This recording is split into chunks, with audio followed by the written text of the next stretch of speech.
So today I work for Regavim, which is a research organization and legal advocacy organization. So we have researchers in the field specifically interested in land issues. I read somewhere it said Regavim offers legal advice to West Bank settlers. That's how it was. Okay, you were probably reading on 972 or something.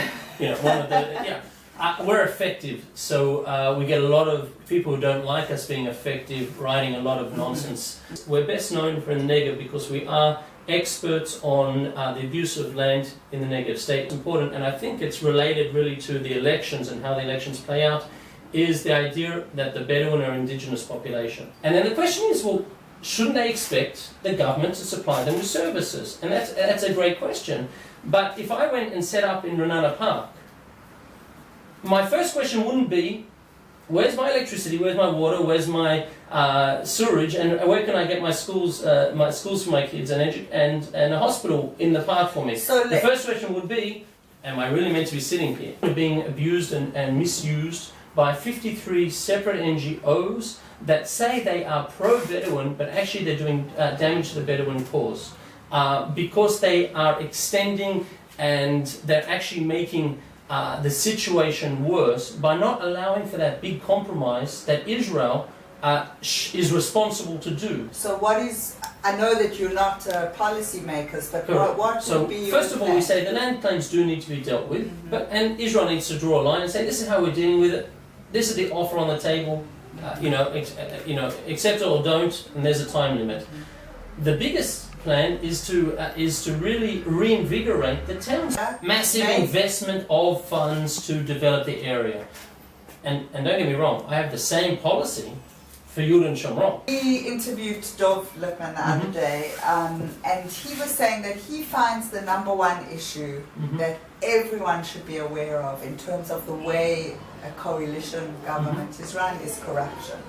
Deals are made under the table in terms of budgetary concerns, where money goes. It's not always transparent where the money is going. And there've been a lot of claims that a large amount of money was funneled from the government budget, from public funds, to the West Bank. At the expense of the Galil, the Negev, different areas that need a large amount of those funds. And it was reported that 51.5 million shekels went to the settlement of Beit El. And the claim is that because the coalition had strong, the Yesha had strong influence in the coalition, that they were able to funnel more funds. But the question is, show me the figures. What did they do with the 51.5 That's a good question to ask them. But that does not, even if they used it, and that doesn't show that Dimona got less, or doesn't show that Yerucham got less. Dimona did get less from the But why? It's like saying Bank Leumi only gave me 10 shekels today. You got nothing from Bank Leumi. Therefore, I got at the expense. What is the point of this organization? If they get, it's to develop. It's not. It's not. What happened? They feel are underdeveloped. No, it's not. The claim is that there are special interests being served with public money disproportionately. You saying that's not happening? We have a very active Supreme Court.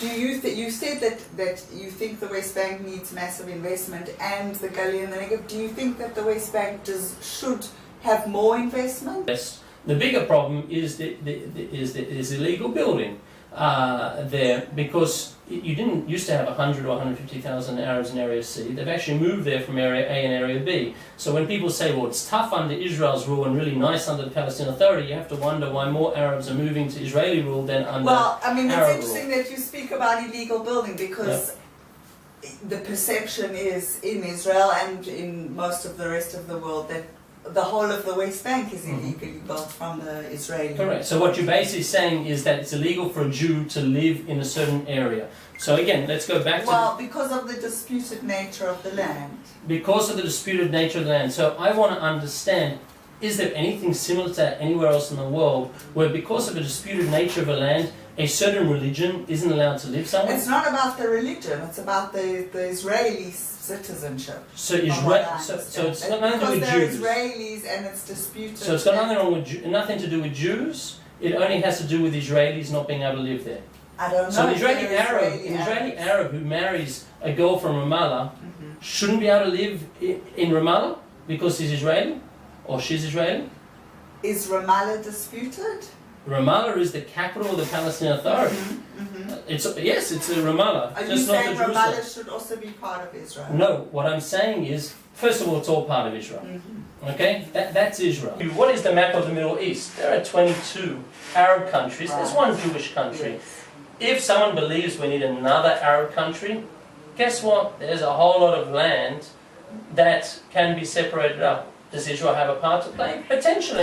You want to do it on per capita basis? All the Arabs that live in Gaza to be Egyptian citizens. No, it's not. It's and not all the considered. Arabs that live in the West Bank to be Jordanians. It's not for me. They have no claim to. It's not for me to consider anything. All I'm talking about is the history of the situation, and the history is important in this case. Well, history Before is written by many different people. No. Protocols of Jordan before 1950 wasn't for Jordan. My idea is, not just my idea, but I think you'd find it the Bayit Yudi's idea, is that in terms of forget that, I'll take it a step further.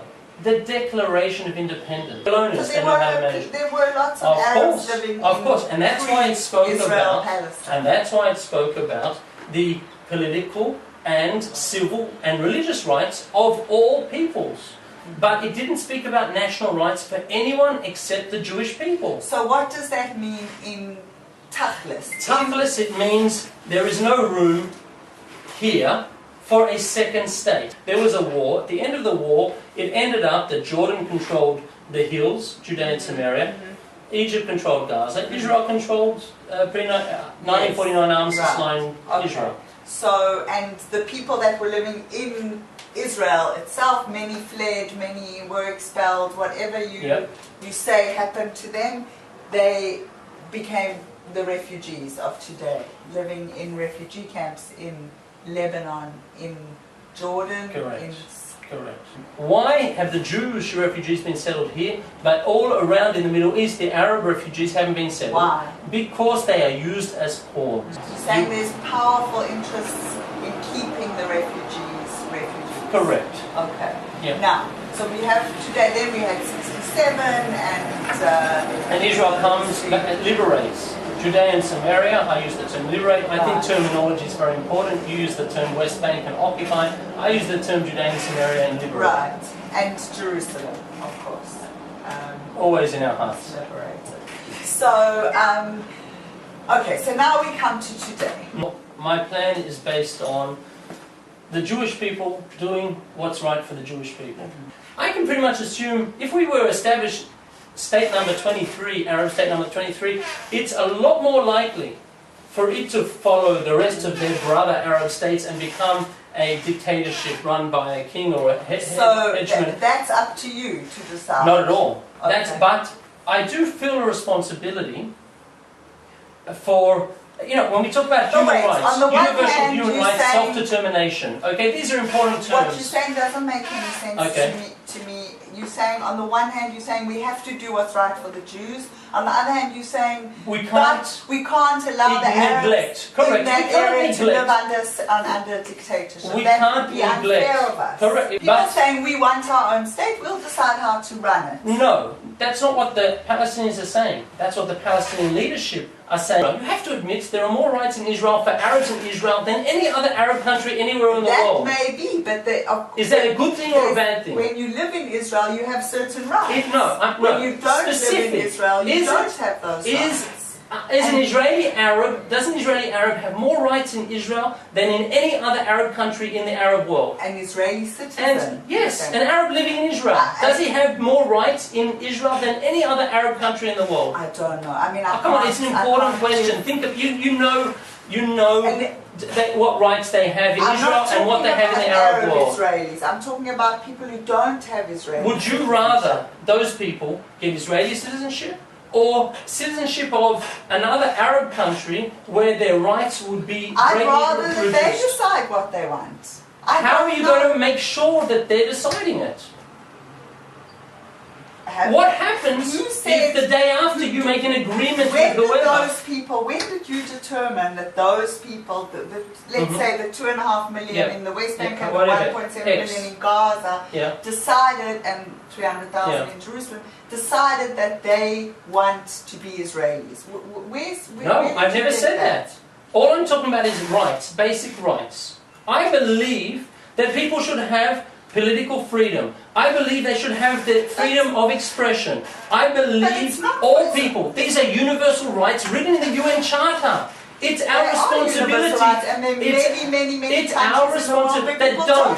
Correct. Now, are we interested in establishing a state where they don't have those rights? It's not up to us. We are. People are saying they want to have a state. They want Who's saying? Own state. The Palestinians. How do you know that?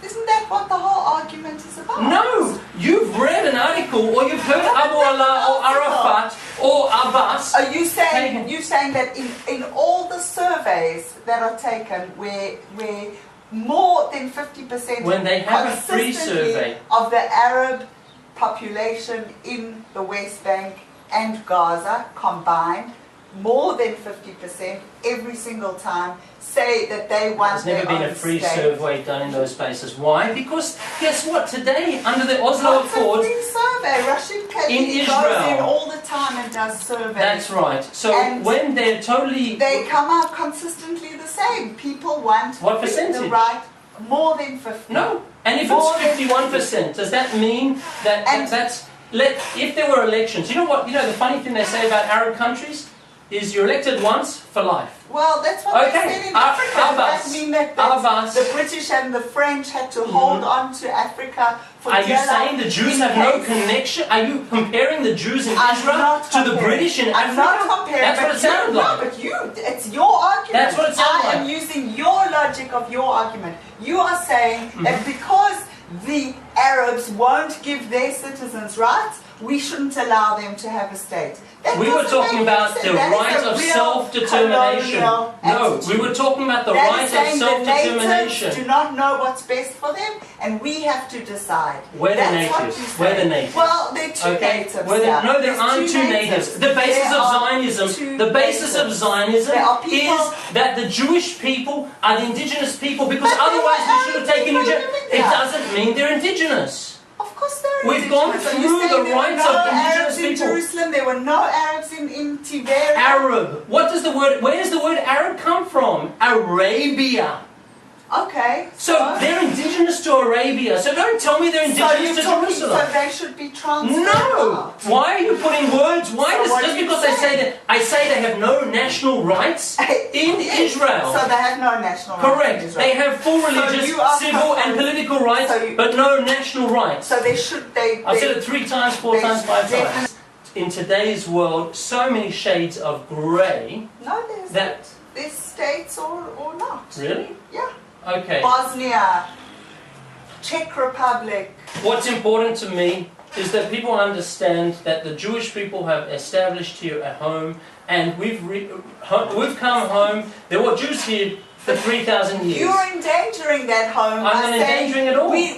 By saying everybody. You have no faith in the Jewish people. You have no faith in the Jewish people outside of Israel. When they see we solve this in the best way possible, that they will not return home like you returned home and like I returned home. I don't have faith. That's right, you don't have faith, I do. And that's the difference between us. That's why I say, we have no right today to divide the Eretz Israel. The same as Solomon, who came up and said, you can divide this baby and each of you take half. The real mother Are you saying I don't love Israel because I'm saying we should solve it one way and you saying we... Solomon didn't say anything. All he did was give a solution.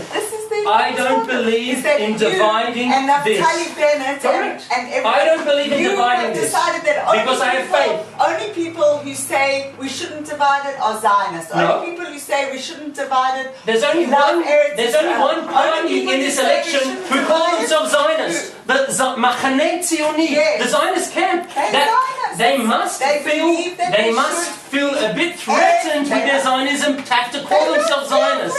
So they have grabbed that named Jewish and said state, where they're they feel that They've there never should be said a that. Jewish They've never state said it. that They don't is have any not policy. under They don't have any policy. of- It's not their policy. It's your They policy. want It's it to Meritz's be policy. democratic. It's Meritz's policy, not the Zionist camp's policy. They haven't put Correct. forward their So how can you say platform it's their yet. Well, platform? They're going to put it forward. So let's wait till they put it forward and then we'll have another discussion. Because at the Absolutely. moment they haven't said, we're drawing a line here, you have this, we have They that. say publicly, I've heard They say publicly, negotiate. That's what they say. That there should be a two-state Correct. solution. But they don't say where the line is, they don't say Well, who that's should be a on matter- one side, who that's should on the a matter for table. negotiations. That's a matter for And those negotiations. negotiations have been going on for 90 years. No, they And have guess what? not. After They 90 have years, not been it's time going to on for change 90 and years. stop negotiating until they're prepared. It's very interesting to me that Naftali Bennett keeps saying the one thing that will never happen is peace because we've tried it He's and never it said doesn't that. work. Rubbish. He said He it. doesn't say there will never be I saw peace. a video of He him. never says He there said will not be there peace. will not be There will not another be peace with episode a of two-state Sopranos, solution. and there will not be peace in the Middle East